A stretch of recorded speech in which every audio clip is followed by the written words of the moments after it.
pergerakan dakwah khususnya di Rupat Utara, tepatnya di desa yang sekarang kita berada ini di Desa Titik Akar. Desa Titik Akar, kemudian Dusun Hutan Sama. Di Dusun Hutan Sama ini mu'alaf ada 6 kakak. Ya.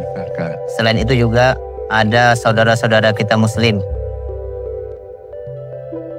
Dan di Hutan Sama ini minoritas muslimnya. Minoritas. Jadi tergerak kami bersama kawan-kawan untuk bagaimana saudara-saudara kita ini tersentuh dengan Islam.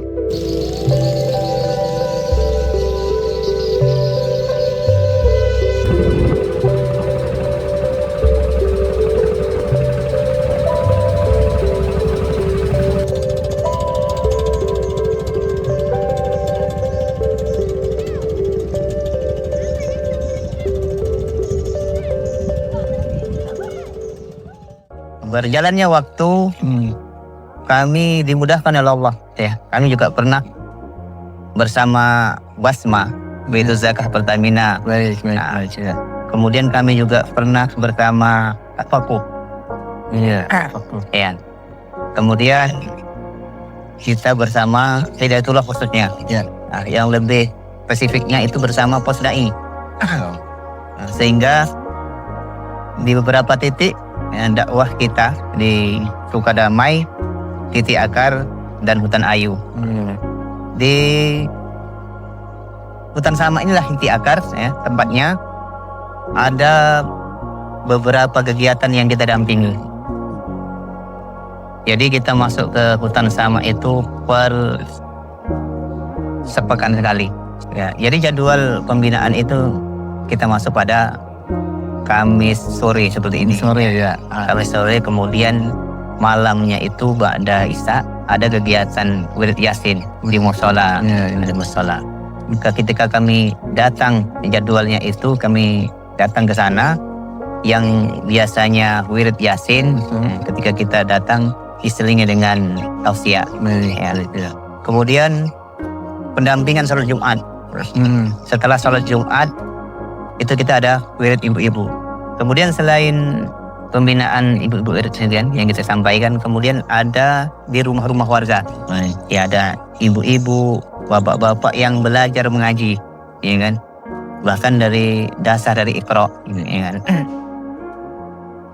Sehingga ada beberapa saudara muslim kita dan bahkan mu'alaf, ya kan? Yang di sini kita bisa ceritakan yang sangat ekstrim. Mu'alaf, kemudian generasinya, ya kan, anaknya itu 6 orang. Dari yang tertua umur 16 tahun sampai yang kembar 2 itu 5 tahun setengah. Tidak ada satu pun yang mengenyam pendidikan. Kemudian kami karantina, waktu itu masih bulan suci Ramadan. Kemudian sekolah pun libur, kami karantina ke Dumai. Sehingga sampai saat ini yang bisa kami selamatkan akidahnya, yang 2 orang itu sudah mengikuti orang tuanya, bapaknya. Jadi yang 4 orang itu kami titipkan di Panti Asuhan Dumai, tepatnya di Pelintung.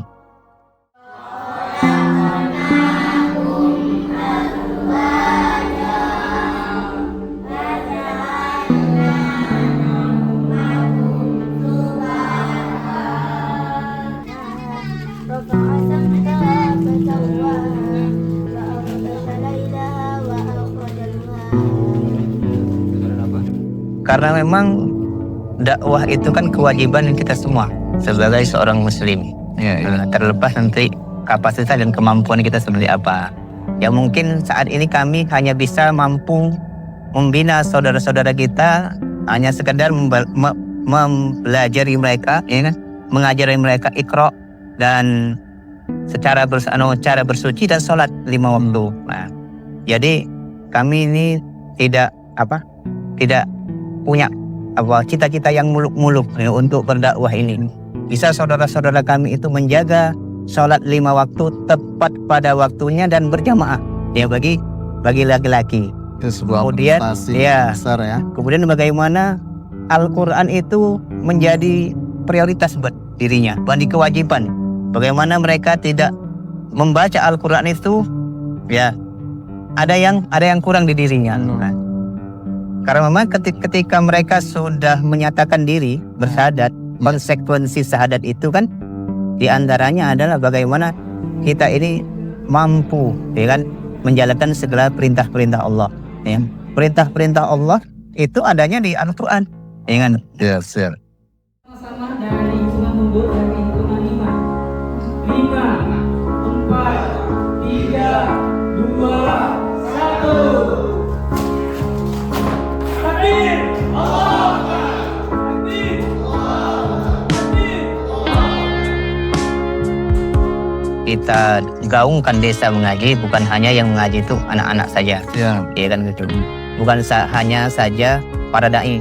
Agar dai bagaimana orang tua, bapak, ibu, anak-anak, ya kan itu semua mempunyai kewajiban ya untuk menggaungkan Al-Quran itu di setiap sudut-sudut rumah warga. Kan itu. Tentunya harapan kami kepada seluruh para asatid, para orang-orang baik untuk senantiasa mendoakan kami agar istiqomah di jalan dakwah ini. Tentunya bagaimana kita saling dukung-mendukung ya, tentang ya kebaikan ini ya, sehingga tentunya yang kami rasakan berat, yang kita lihat berat ini akan menjadi ringan buat kami. Amin.